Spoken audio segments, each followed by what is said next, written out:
Thank you for watching, liking, commenting, sharing, and subscribing right now. I am an early adopter, and that means I adopt things early.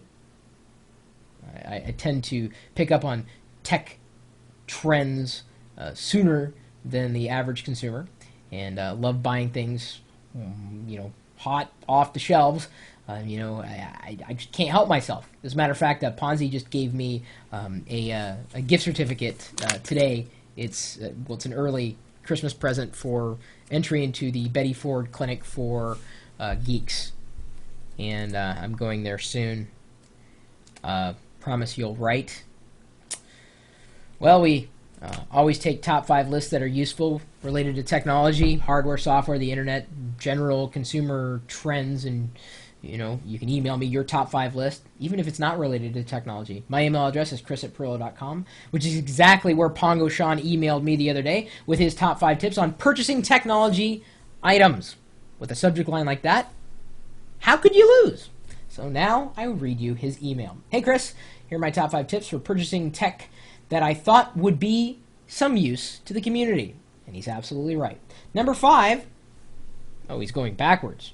I almost freaked out there. I was like, whoa, we're starting right in the middle. What are you, George Lucas? Do not buy technology immediately if you don't need it. If you want something and it isn't an emergency, just wait for a sale to come by. There is a difference between needing something and wanting something. Good point.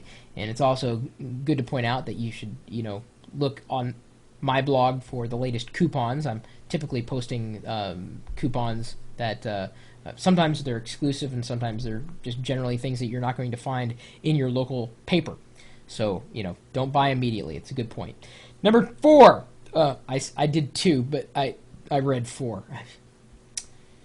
Don't always buy goods from your favorite store. For example, if your favorite store is one place and there's a sale at another place that beats the price at the place that you like going to, just go and buy it at the other place that's not your favorite place. It's a good point. Don't cut off your nose to spite your face. There's so many people that kind of get locked into buying from one store, and you really miss out on a lot of good deals and bargains. Number 3, do your homework. Go and find if there are any reviews that are posted online for the product for which you wish to purchase.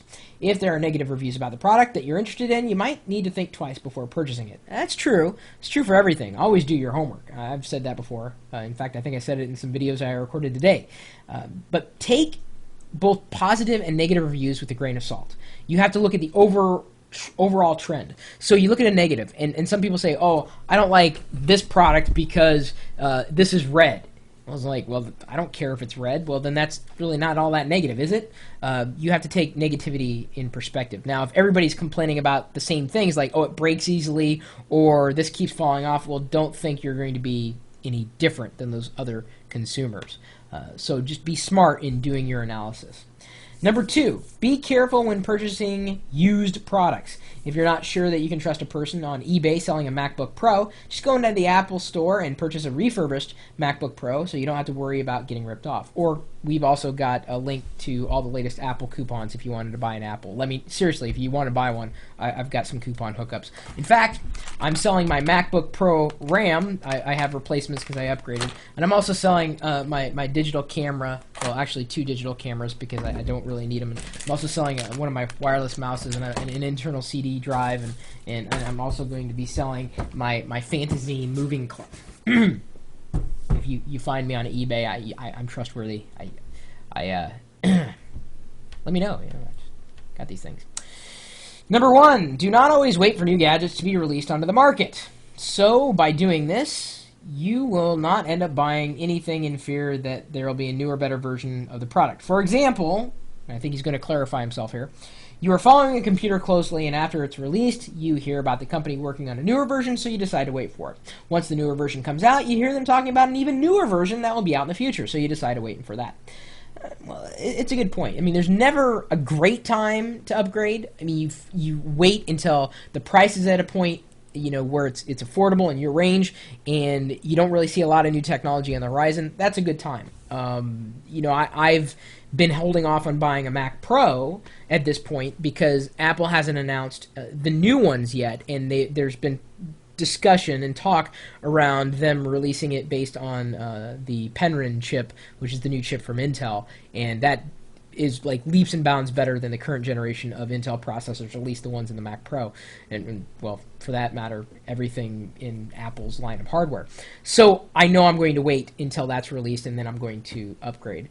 It's the same case for software. It's the same case for hardware. You got to jump in at some point. You can't kind of hold your breath indefinitely. There's always going to be something newer. You have to find something that's going to fit you, that's going to grow with you. And both Macs and PCs can grow with you, certainly these days. The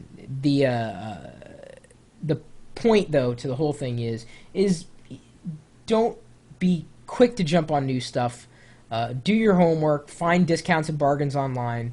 And do what's right for you. Don't buy something because I bought it. Buy it if I say, dude, this is great. Consider it. If you're already considering it, now you consider it more. But don't buy it because someone else tells you to. Buy it because you want to buy it, and that's really what you have to look at.